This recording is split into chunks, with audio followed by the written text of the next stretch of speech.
कार्यक्रमका सभापति आदरणीय गोविन्द विनोदी सर,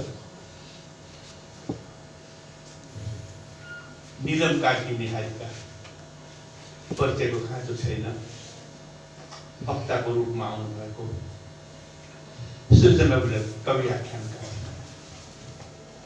धेरै राम्रो समीक्षात्मक टिप्पणी भनौँ या समीक्षा नै भनौँ, टिप्पणी होइन भन्यो सृजना, खुसी लाग्यो। प्रमुख अतिथि अगाडि आउनुहोस्, तपाईँहरू यहाँ ठाउँ छ, अगाडि आउनुहोस्, उतैबाट आउनुहोस् न।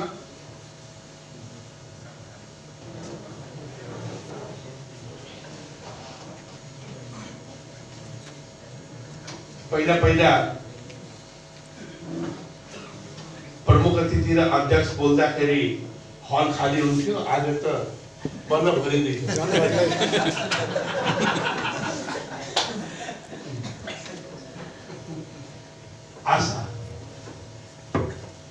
आशा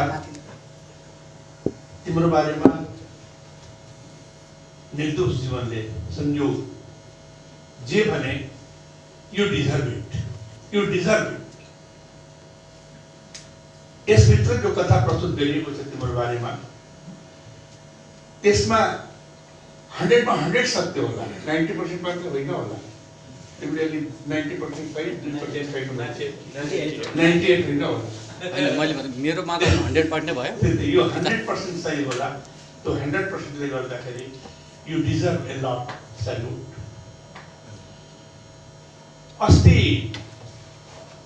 अस्तिको शनिबार मात्रै एउटा कुराको थियो होइन, किताबको बारेमा, कथाको बारेमा, समीक्षाको बारेमा कसरी भयो भन्ने कुरा सृजन बाबुले र निलम कार्कीले भनिसके। त्यसैलाई फेरि म के रिपिट गरिराख्ने होइन, म अलिकति बेग्लै गएर के 2-4 कुरा गर्छु। अस्ति सिमरनको कार्यक्रममा पनि मलाई नै प्रमुख अतिथि भनेर बोलाइएको थियो र लेखकको बोल्ने क्रममा उनले के भनिन् भने, पुस्तक लेख्नु त सजिलो रहेछ, प्रकाशन पो गाह्रो। म यहाँबाट सुरु गर्छु। अहिले भर्खरै यिनले पनि त्यो कुरा भने, वास्तवमा पुस्तक लेख्न सजिलो चाहिँ हुँदैन है। पुस्तक लेख्न सजिलो हुँदैन, पुस्तक लेख्न धेरै गाह्रो हुन्छ। म च्यालेन्ज गरेर भन्छु, 4 लाइन कविता लेख्न पनि गाह्रो हुन्छ। 4 लाइनको कविता या मुक्तक लेख्न पनि गाह्रो हुन्छ।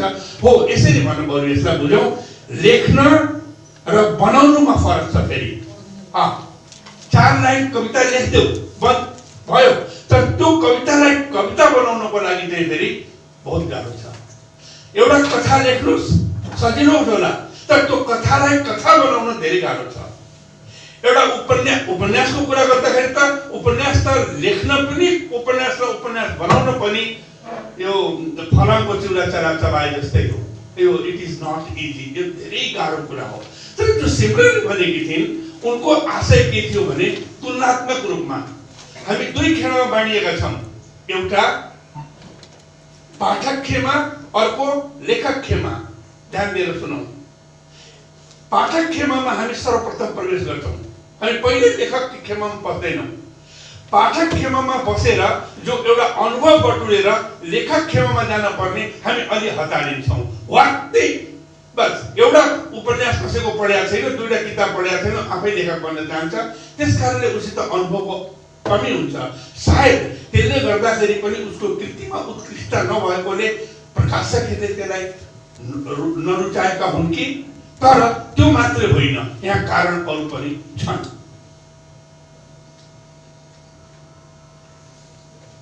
निर्दोष जीवनको यस कृतिबारे कवि आख्यानकार सृजन औरङ्गे र निलम कार्कीले प्रशस्त प्रकाश पार्नुभयो। नयाँ र बाँकी केही छैन। पुस्तक लेख्न सजिलो छैन, मैले अहिले भनिहालेँ। हामीले बुझ्नुपर्ने कुरा के भने, पुस्तक लेखिन्छन् अनि मात्र प्रकाशनमा जान्छन्। प्रकाशनमा आउनु भनेको बजारमा आउनु हो। यो बजारमा आएपछि नै पाठकले पढ्न पाउँछन्। जो पुस्तक पढिन्छन् पाठकले राम्रो नराम्रो छुट्याउँछ र तिनै राम्रो नराम्रोमा कोही कमसल, कोही ठिक्क र कोही अति उत्कृष्ट र कोही मदन पुरस्कार विजेता अथवा पद्मश्री विजेता। त्यो कृपावाद, नातावाद, केकेवाद त्यो आफ्नो ठाउँमा होला, तर क्रम चाहिँ त्यही हो। म यो किन भनिरहेको छु भने एउटा पुस्तक बन्न कति अप्ठ्यारो छ, एउटा पुस्तक बजारमा आउन कतिवटा अग्नि परीक्षाबाट गुज्रनु पर्छ भन्ने कुरा हामीले बुझ्न पर्छ। एउटा लेखक आफ्नो पाण्डुलिपि लिएर एकबाट अर्को प्रकाशकको ढोका ढकढकाउँदै हिँड्छ, कसैले ढोका खोलिदिँदैन। बजारमा प्रकाशक नभएका होइनन्, बजारमा प्रशस्त मात्रामा कमाउ प्रकाशकहरू छन्, तर लेखकका लागि उपलब्ध छैनन्। यो हो गुनासो सिमरनको वा निर्दोष जीवनको।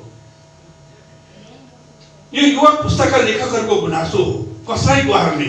यसबारे गत वर्षको हर्कपुर चौधरी ग्राममा फेस्टिभल फिभर कार्यक्रममा मैले स्वागत मन्तव्यमा प्रश्नै भनिदिएको थिएँ, प्रकाशकहरू बिकाउ छन्। लेखन र पाठक दुई क्याटेगोरीमा हामीले हेर्दाखेरि दुवैको पूर्ण सम्मान हुन पर्छ। लेखक र पाठक दुवैको सम्मान हुन पर्दछ।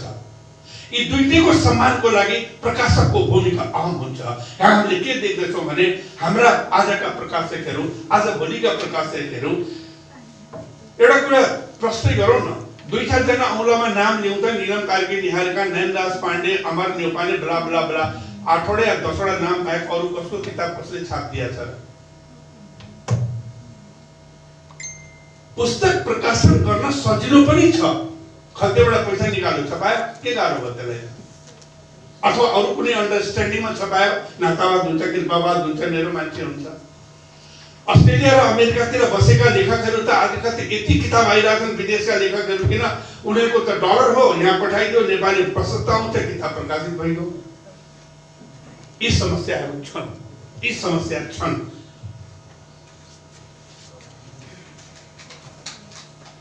निर्दोष जीवन आफ्नो उपन्यास नोस्टेलियाको पृष्ठ 8 मा लेख्छन्, संघर्ष बिना मानिसले जीवनमा सफलता प्राप्त गर्न सक्दैन। यो युनिभर्सल सत्य हो। त एउटा प्रश्न चाहिँ आउँछ, संघर्ष नै किन गर्नु पर्यो? संघर्ष नै किन गर्नु पर्यो? एउटा प्रसङ्ग जोडेका छन् यिनले। एसएलसी यता कथा गरेर एसएलसी चाहिँ पास गरे, त्यसपछि उनले +2 पढ्न चाहँदाखेरि पनि पढ्न सकेनन्। किन? तरकारी बेच्न थाले तर +2 पढ्न सकेनन्। किन?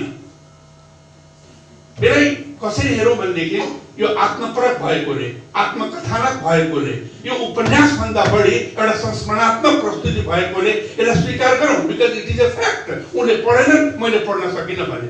यदि औपन्यासिक कलेवर दिनियो भनेदेखि चाहिँ उनले त फेरि सङ्घर्ष गरेर पनि त पढ्न त पर्ने थियो, किन महत्त्वाकांक्षी त छन् नि। उनको महत्त्वाकांक्षा त्यो बेलामा कहाँ हरायो? तर होइन, उनले आफ्नो फ्याक्ट भनिरहेका छन्। अंग्रेजीमा एउटा कहावत छ, some are born great, some achieve greatness, some are thrust greatness upon them। बजारमा यस्ता यस्ता पुस्तक आएका छन् जसलाई हामीले 5 पन्ना पढेर थन्काइदिन्छौँ, तर तिनले मदन पुरस्कार पाएका छन्। They are the thrust upon them। कोही जन्मदै महान हुन्छन्, तिनलाई त सलाम गरौँ, केही भएन, तर हो। तर कोही के भनेदेखि दे एचिभ ग्रेटनेस, बडो दुःख गरेर, बडो मेहनतका साथ उनीहरूले पुस्तक निकाल्छन्। उनीहरूको भ्यालु यो बजारमा कहाँ छ भनेर हामीले खोज्न पनि पर्छ, समालोचकले खोज्न पर्छ। मान्छे ध्यान दिउँ, हामी भन्न सक्छौँ मान्छेमा कला र साहित्य हुन्छ, मान्छेमा कला र साहित्य हुन्छ र उसले आफ्नो लागि एउटा छुट्टै जीवनको सौन्दर्य उद्घाटन गर्न सक्छ। अर्थात् ऊ मान्छे संघर्ष गर्छ र नयाँ आविष्कार गर्छ। र यो किताब निर्दोष जीवनको संघर्षको नतिजा हो। आयो त बजारमा नोस्टेलिया, 2 वर्ष 3 वर्षबाट हामी पनि कुरिराखेको थियौँ। उनले भने थिए 2 वर्ष 3 वर्ष पहिला, सर मेरो किताब आउँदैछ है भनेर। किताब घरमै थियो तर आउँदैछ भनेर उनले भने। मलाई थाहा थिएन यो पीडा कि एउटा प्रकाशक र अर्को प्रकाशक कुद्दैछ। किनकि प्रकाशकको समस्या फेस नगर्ने बहुत थोरै होला। यसलाई यतिकैमा टुङ्ग्याइदिनु। यस पुस्तकको चिरफाड कार्यक्रम पनि हुनेछ अलि पछि, समीक्षात्मक कार्यक्रम, त्यहाँ धेरै कुरा गरौँला। यस पुस्तकमा निर्दोष जीवनले कतिपय सत्य लेखेका छन् जो सबैले आँट गर्न सक्दैन। यो पुस्तक पाठकहरूले किन पढ्ने? मार्केटमा जब संस्मरणहरू बजारमा आउँछन् त्यो एउटा प्रश्न आउँछ, बौद्धिक प्रश्न आउँछ। त्यहाँ अर्काको संस्मरण किन पढ्ने, अर्काको आत्मकथा किन पढ्ने? हामी त आख्यान पढ्छौँ, हामी त कल्पना पढ्दछौँ, अर्काको जीवन सत्य। म भन्छु निर्दोष जीवनको नोस्टेल्जिया सबैले पढौँ। एउटा कारण छ, आत्मकथा त चौधरीले पनि लेखेका छन् नि, विनोद चौधरीले। विनोद चौधरीले आत्मकथा लेखेका छन् नि त। र त्यो आत्मकथामा उनको पहिलो पानामा लेखेका छन् यो मेरो सङ्घर्षको कथा हो भनेर। एकातिर विनोद चौधरीको सङ्घर्षको कथा, एकातिर निर्दोष जीवनको सङ्घर्षको कथा। कहीँ कम्पेयर गर्न मिल्ला? मिल्दैन। उनले सङ्घर्ष आफ्नो तरिकाले गरे, त्यो संसार अर्कै हो। निर्दोष जीवनले जो संसार क्रिएट गरेका छन् नोस्टेल्जियामा, मोस्ट परहैप्स त हामी सबैको संसार हो। यसकारणले पनि यो किताब पढ्न पर्दछ। यो हाम्रो संसार हो र हामीले कम्पेयर गर्न सक्दछौँ। यदि निर्दोष जीवनले यसरी सङ्घर्ष गरेको थियो 1 2 3 4 5 भनेदेखि हामीले कस्तो संघर्ष गर्यौँ? हामीले छातीमा हात राखेर आफूलाई सोध्न सक्दछौँ।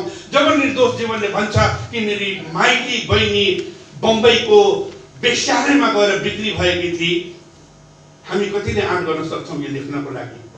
जब उसले च्यालेन्ज गरेर छातीमा मैले अनेस्टली एउटा कुरा लेख्दछ, मेरी बहिनी जब फर्केर आई थाहा लाग्यो उसलाई त एड्स पो रहेछ। हामी कतिले सक्छौँ, कतिले आँट गर्न सक्छौँ यो सत्यलाई पुस्तकको रूपमा दिनको लागि? कतिले सक्छौँ? यसको लागि यो पढ्न पर्दछ। किनभनेदेखि निर्दोष जीवन यहाँ आएर आख्यानात्मक भन्दा यो द फ्याक्ट स्टोरीको रूपमा आफूलाई प्रकट गरेका छन्।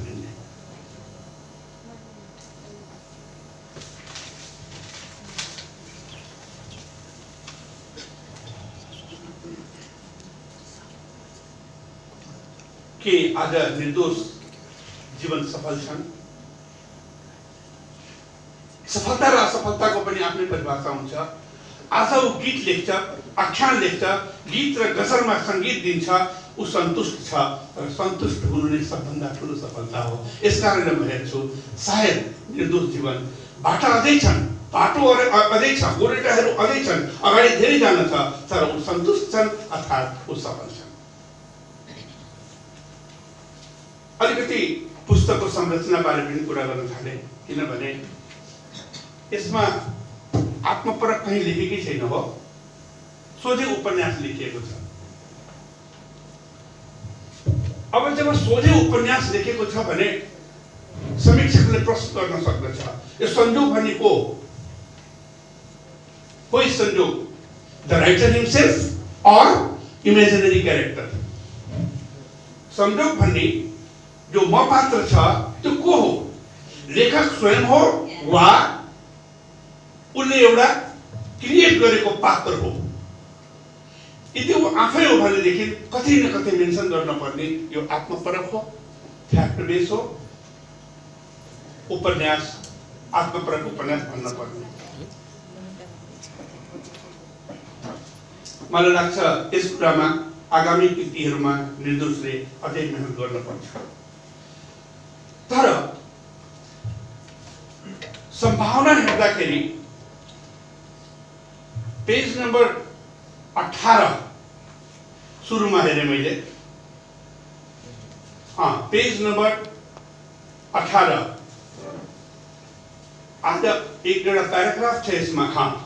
हेर्नुहोस् त यो 13 पेज नम्बर 13 मा म पढ्छु 2-3 लाइन, तपाईहरु ध्यान दिएर सुन्नुहोस् त। असारको साँझ, आकाश बादलिएर गुम्म, निष्पट अँध्यारो, टाढा स्याल रोइरहेको आवाज आउँथ्यो। बादल गर्जेर डर लाग्यो। त्यसमाथि चट्याङको भयानक आवाजले कुनै अनिष्टको सङ्केत गरिरहेको थियो। एकैछिनमा मुसलधारे पानी पर्न थाल्यो। गाग्री घोप्ट्याए जस्तो गरी पानी पर्यो। रात नछिपिँदै खोला नदी बढे। पानीले सीमा नाग्यो। हेर्दा हेर्दै नदीमा बडेमानका रूप बगेर आउन लागे। पहाडको रातो माटो बगाएर ल्याएको नदी चट्याङको उज्यालोमा हेर्दा रगतको नदी जस्तो देखिन्थ्यो। अन्ततः बाढी मुडिएर बस्तीतिर आइपुग्यो। धेरै राम्रा राम्रा उपन्यास लेख्ने नीलम कार्की मञ्चमा हुनुहुन्छ। कुनै पनि राम्रो पुस्तक लेख्ने, राम्रो उपन्यास लेख्ने उपन्यासकारले भन्दा यो एउटा स्ट्यान्जा कहाँ कमी छ र? मलाई त लाग्छ 0.1% पनि कमी छैन। विश्वका धेरै ठुला ठुला उपन्यास लेखिँदाखेरि पनि यो जो प्याराग्राफ लेखिएको छ वाकई यसले सलाम खोजेको छ। यो हो अभिव्यक्ति, यो हो अनुभूति, यो हो आख्यानको प्रस्तुति हो। यो थ्रु आउट मेन्टेन हुन चाहिँ सकेको छैन। यो चाहिँ हामीले धेरै स्वीकार गर्नुपर्दछ। तर यसले सो गर्यो नि त, जुन मान्छेले आज एक प्याराग्राफ यस्तो लेख्न सक्छ, अर्कोमा एक प्याराग्राफ, अर्कोमा एक प्याराग्राफ, भोलि गएर कुनै उपन्यास नै यस्तै गरेर आउँदैछ। एउटा अर्को फ्याक्टर पनि म यसमा कुरा गर्न चाहन्छु। एउटा मात्रै कुरा गर्न चाहन्छु। नेपाली बजारमा अघि यो पुस्तकका विक्रेता, सम्पूर्ण पुस्तक लेखराम भाइले भन्नुभयो किताब आएको छ, बजारमा उपलब्ध छ, आज मात्र 300 रुपियाँमा बिक्री गरिँदैछ। 99 रुपियाँ घटाएर हो।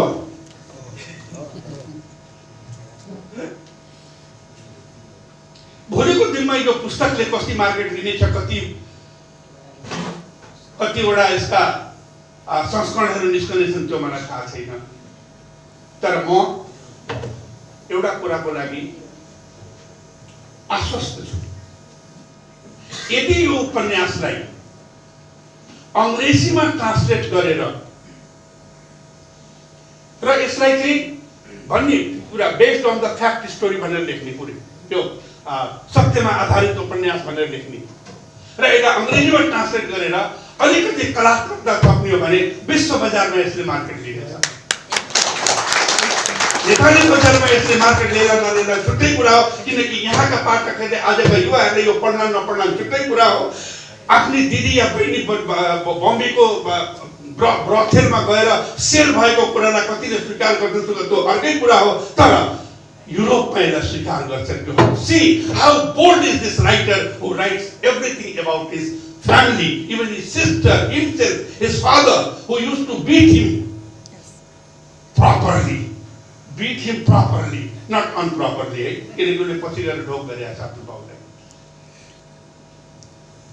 यो उपन्यासको भविष्य यदि यसलाई इङ्ग्लिसमा कसैले ट्रान्सलेट गर्यो भनेदेखि मैले ठुलो भविष्य देख्दछु। र निर्दोष जीवन अरू त सबै ठिकै थियो। तिमीले भन्यौ 98% सही छ, 2% कमी छ। एउटा पेज छ 101।